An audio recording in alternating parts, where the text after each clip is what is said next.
On the news, Senator Ningi resigns as chairman of the Northern Senators Forum.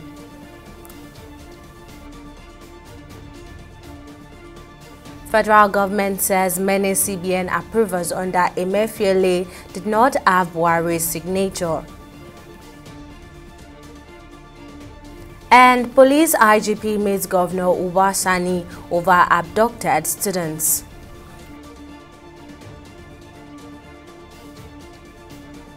It's a pleasure to have you join us on News Now on TV 360 Nigeria. I'm Tamilore Akinkwole. We begin with the resignation of Bauchi Central Senator Abdul Ningi as the chairman of the Northern Senators Forum. Ningi, in his resignation letter, said his decision is based on unfolding events in the National Assembly, the North, and Nigeria at large. His resignation from the position follows his earlier suspension on Tuesday by the Nigerian Senate over allegations of budget padding. The suspension, which spans 3 months, follows a motion moved by Jimoh Ibrahim, a member of the Appropriation Committee in the Senate. Initially, Ibrahim proposed a 12-month suspension for Ningi, citing allegations of criminal misinformation and breach of peace in the National Assembly and the country at large. However, other lawmakers, including Senator Asuko Ekpeyong, sought to amend the motion put forward by Ibrahim. Some senatorial districts, in this particular document, some senatorial districts have up to 120 billion. And my senatorial district has just 2 billion. Mr. President, yes. Mr. President, in this budget that Yari presented to you, I have facts, constituency by constituency.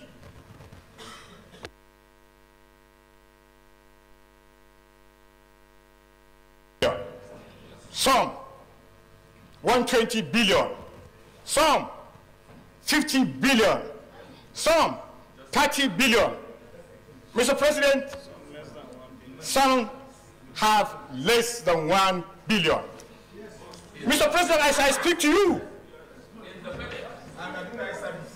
Mr. President, as I speak to you, I do not know your take-home pay. You know my own. I do not know the take-home pays of any of the principal officers. Mr. President, as I speak, I know within the budgetary provisions, you made available funds for purchase of cars. Mr. President, I don't know how much you spent on your cars and the other principal officers. This 3-point-something billion, trillion was not part of the budgetary provisions printed out for us. That would have settled this matter. We are going forth and back on these issues and coming up with issues of the budget and individual issues concerning what came to our various constituencies. If we want to go into those issues, all of us are culpable. Some senators here, so-called senior senators, got 500 million each. I am a ranking senator, I didn't get. Did I go to the press? I didn't get. Most of you got.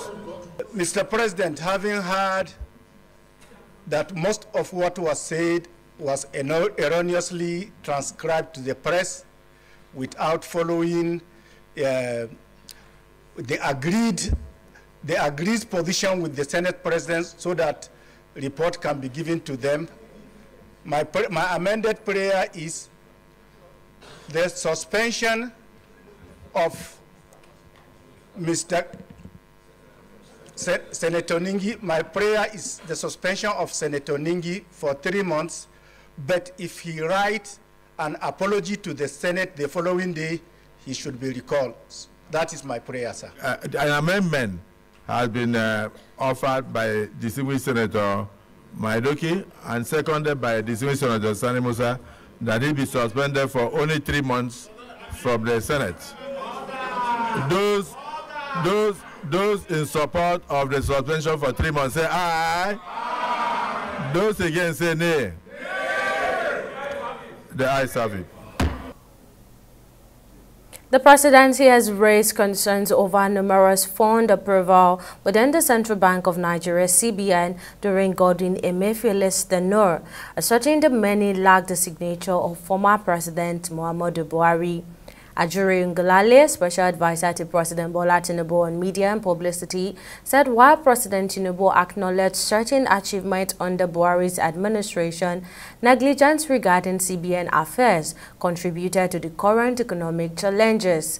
The revelation comes amidst ongoing legal proceedings against Emefiele, who served under both presidents, Goodluck Jonathan and Muhammadu Buhari, with allegations ranging from corrupt practices to forgery.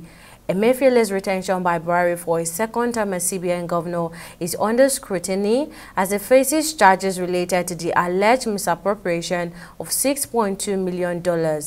The trial has garnered attention, especially after former Secretary General of the Federation, Boss Mustafa, denied involvement in transactions attributed to him, casting doubt on the authenticity of documents bearing Buhari's signature. Now to security matters, the Inspector General of Police, Kayode Egbetokun, has arrived at Kaduna State Government House for a high-level meeting with State Governor Uba Sani and other key officials in response to the recent abduction of 287 students from primary and secondary schools in Kuriga community. Upon his arrival, the IGP was warmly received by the Chief of Staff to the Governor, Sani Kila, and Speaker of the State House of Assembly, Yusuf Laiman. During his address, the IGP said the Police High Command is committed to utilizing all available strategies, including both kinetic and non-kinetic approaches, to secure the safe rescue of the abducted students. Furthermore, he announced the immediate deployment of additional mobile policemen and special forces to the affected communities and other vulnerable areas in Kaduna, aiming to combat the threat of banditry, kidnapping, and terrorism. President Bola Tinubu has officially inaugurated the Minna International Airport, now renamed as Bola Ahmed Tinubu International Airport, Minna. Alongside this, he unveiled the agro-processing zone and agricultural equipment in Niger State. The airport, first inaugurated by former military head of state Ibrahim Babangida on June 20, 1990, has now been renamed by Governor Umar Bago of Niger. Our correspondent, Sidney Okafor, has more details. President Bola Tinubu has been on several national assignments, both local and international, since he was sworn in as the 16th President of the Federal Republic of Nigeria. This time around, the President visited Niger State to inaugurate agro-processing zone, agric equipment, and the airport, which has now been renamed as Bola Ahmed Tinubu International Airport, Minna. Speaking at the event, President Tinubu commended the state governor for the infrastructure development, urging other subnational to imitate Niger State. We've seen the level of commitment here from the state level. We've seen leadership.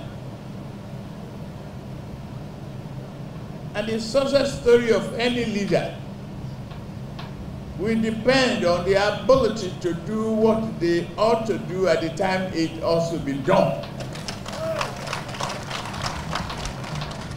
It is that time now for Nigeria to change the challenge and make it an economic opportunity.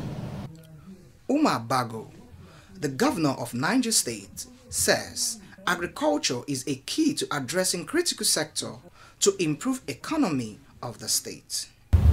For us, agriculture is key to our commitment to addressing the challenges in critical sectors of our economy, and we shall seize every opportunity for the attainment of the growth and engender prosperity for the people of our beloved state, and by extension, our dear country, Nigeria.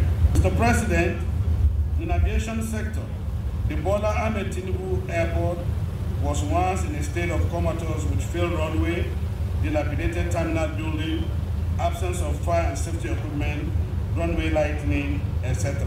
The domestic terminal, which was abandoned for over 13 years, had been under construction since then. As a government, we couldn't fold our arms and follow the ugly picture it creates in the minds of visitors who subsists.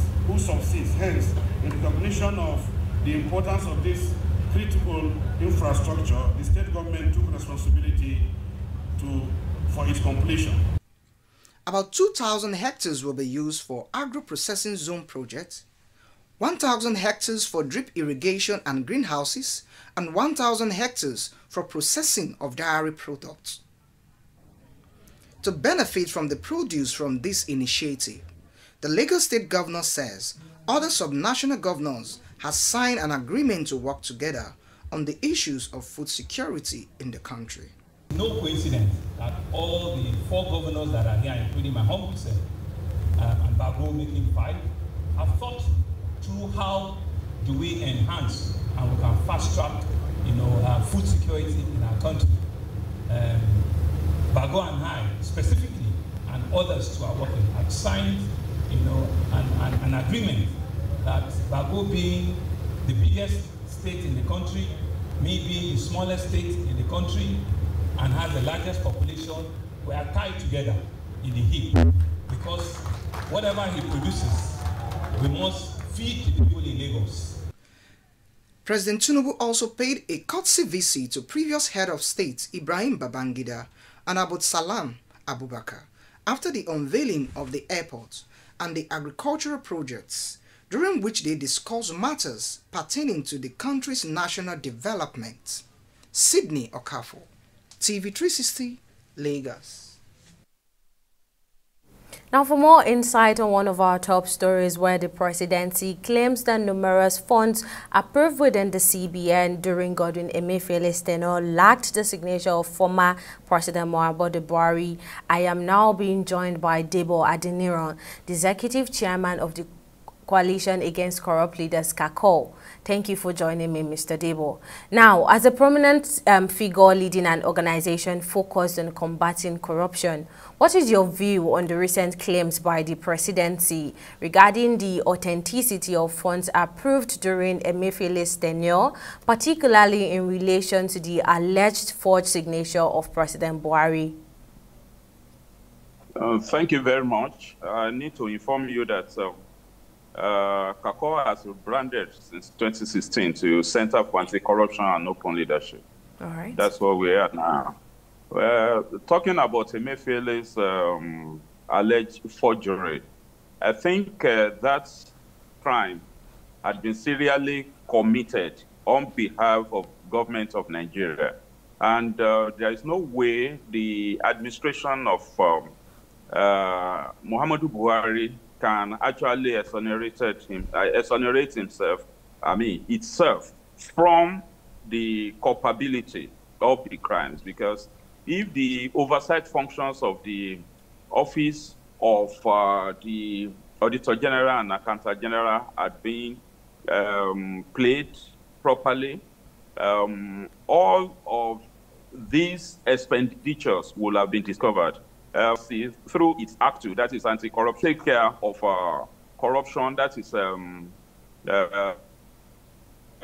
this is Anti-Corruption and Transparency Unit, that is domiciled with ICPC, had been discovered. And if other agencies like financial control, financial regulation control of Council of Nigeria, Commission, has been working, all of these will have been discovered.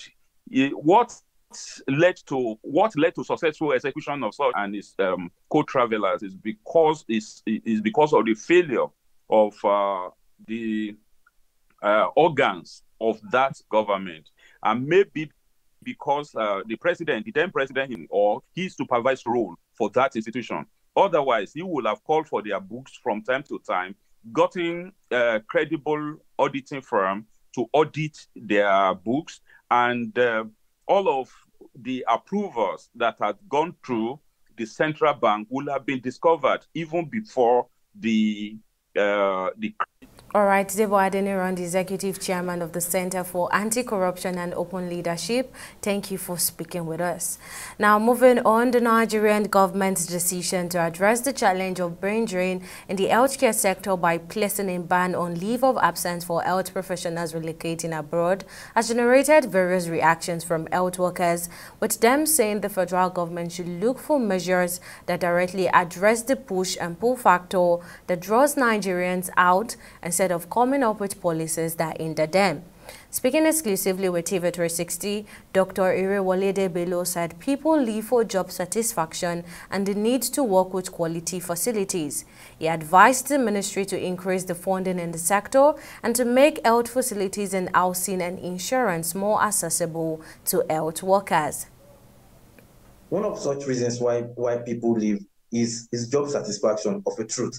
As an healthcare worker in Nigeria, you really want to be seen offering services. And by that, I mean that you want to see the healthcare work. You want to be in comparable positions with your colleague, able to provide healthcare services at the highest level, so to speak. Not that you are in the hospital, patients come, half of everything that you require is not available, and then you are just looking at the patient and the patient is dying. So we need increased funding in the health sector. That's just the truth. There is no way around it. There needs to be increased funding for the health sector. Then we need to begin to develop our health institutions to be able to match up with global standard, be able to diagnose illnesses promptly and have quality drugs and at affordable prices made available. And also, we need our patients to be able to come to us as at when we can really intervene. That is where the health insurance scheme comes in. That if there is an insurance scheme that covers for people, it will encourage the health-seeking behavior of people, and then people can get services for their for that they require as at when it's not coming when it is so late, and then there's little or nothing that you can do. Other factors include the overall working condition of an health personnel. You see, there need to be some things that are put in place to cater for the needs of these health workers. In not just, I used to tell people that it's not just literal increment in salaries, but availability of maybe social loan services, housing from the National Housing Fund. Make it something that is accessible readily by these health workers. We'll take a breather here, but coming up on the news, Falconer trusts Senegal to reach semi-finals in ongoing African Games. Details of this story right after this break.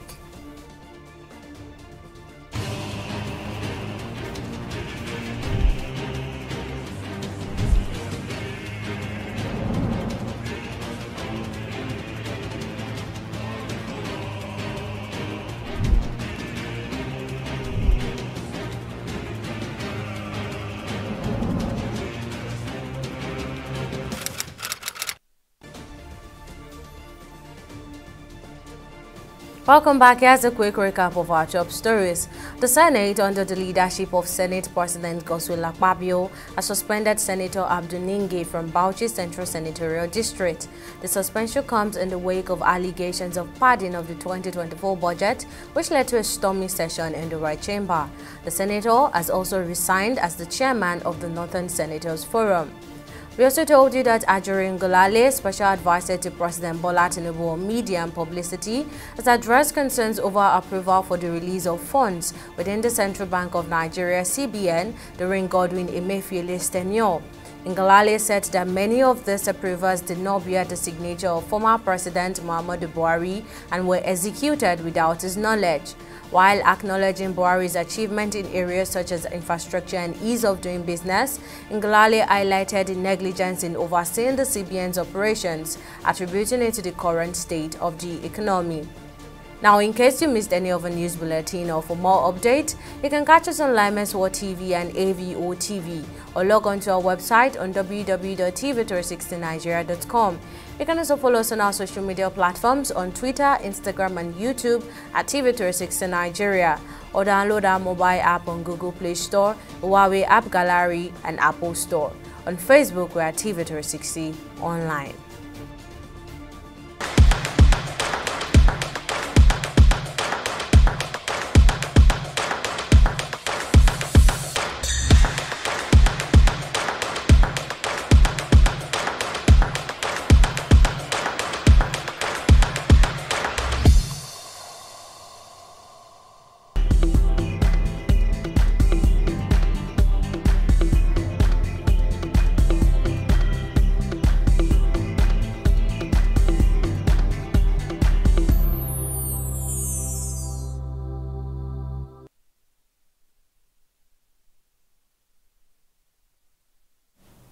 Let's now join Okpeyemi Owosheni for the latest in the world of business. Over to you, Okpeyemi. Thank you, Tamilore. Hello and welcome to Business News. Abubakar Kyari, the Minister of Agriculture and Food Security, has said the federal government has secured a 995 million euros deal with the Brazilian government and the German Deutsche Bank Group to finance a green imperative program in Nigeria. Kyari made the statement on Monday in Minna, the Niger state capital. According to the minister, the program aims to create mechanization hubs in each of the 774 local government areas in Nigeria as part of its implementation plan. On his part, President Bola Tinubu said his administration remains committed to ensuring food sufficiency and protecting local industries for sustainable economic growth in the country. We'll go on a short break and be back with Stock Market Report.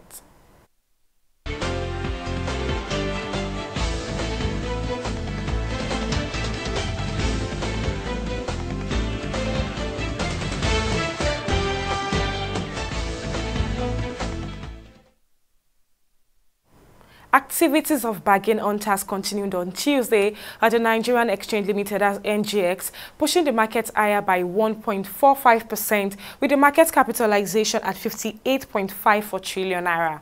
The market breadth also ended on a positive note as 35 stocks advanced and 15 stocks declined. United Bank for Africa, that's UBA, led the gainers with a 10% share price appreciation, closing at 25 naira 30 kobo, followed closely by MTN Nigeria, which closed at 243 naira 50 kobo. Now, at the end of today's trading session on the Nigerian Stock Exchange, a total of 565 million volumes of shares were exchanged in 11,519 deals, corresponding to a market value of 14.233 billion were traded. Now, compared with the previous NGX trading day, that's Monday, March 11, 2024, today's data shows 30% improvement in volume, 17% decline in turnover, but 2% improvement in deals. Now, it's switch to our select global stocks to check out they are doing today. Well, it's a similar case for our global equities, as the UK FTSE and US Dow Jones regained from previous day losses and ended in the bullish territory at 1.03% and 0.32%. Japan's Nikkei, however, maintained a southward progression and still ended in the bears at 0.059%. Well, that's it on both business and stock market reports. Back to you, Tamilore, for the rest of the news. Thank you, Okpeyemi. Now, on the global scene, a Ugandan court on Tuesday dismissed the petition by an LGBT advocacy group seeking to compel the government to register it. Sexual Minorities Uganda, SMUG, first filed the suit in the country's High Court in 2015 after the government's registrar of companies refused to list it, which would allow the organization to operate legally, saying its name was undesirable. Same-sex relations have been illegal in Uganda since the British colonial era, and the country enacted one of the world's harshest anti-LGBT laws in May, outlining the promotion of homosexuality. The court ruled that since the objectives of Sexual Minorities Uganda SMUG were actually to promote the right and welfare of people whose conduct is criminalized under the law of Uganda, then the registrar was right that the name was undesirable.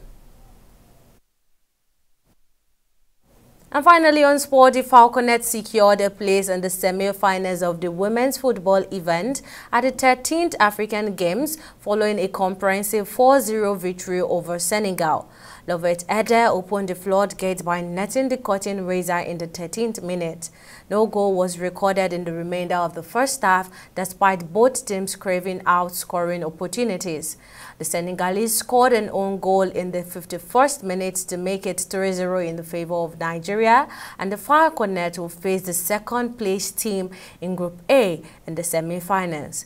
Meanwhile, ahead of the boxing games to begin on 15th March at the 13th African Games, interim president Nigeria Boxing Federation Azania Omoagege, in an interview with TV360 Nigeria, says boxers representing the country are with high spirit and would win varieties of gold medals, boosting Nigeria number on the medal chart, which is currently at number 4 on the chart. So when the draws come out, then we'll know who we are fighting. But I could assure you that they are very, very prepared, and I'm expecting a very good result from them.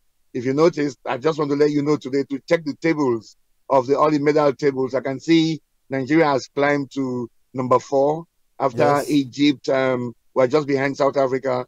But you will see that boxing will bring you more medals, make us climb to maybe at the end of the tournament to be around 2nd. And you get all those medals from boxing. If we're going with like 6-7 weight categories, we're going to now choose 2-3 boxers in each of those weight categories. We choose the best that have actually come out from the national championship before. So if we had a national championship, the gold medalist, the silver medalist, and the bronze medalist, 3 of them automatically comes to camp to see who's the best. And the best of the best there is the one they choose to go out for the All-African Games. So they went to camp in Ibadan, they went for trials, and whoever came out best in each of the weight categories are the ones being selected. And that's how they chose them to go there. We always go with the best at all times. Because don't forget, you could be a champion today. In the next 4 months, you might not be fit. So you need to fight again to make sure that, well, you're fit and you're in very good condition to attend the next tournament. We're not going there for a joke. We're going there to perform and make sure we come with very good medals. I can't assure they will win all gold. That would be my dream for all of them to be all gold medalists. But hey, I could assure you that each of them will come back with a medal. And that wraps up our Bulletin on News Now. Many thanks for watching. I'm Tamilore Akinkwole. Bye for now.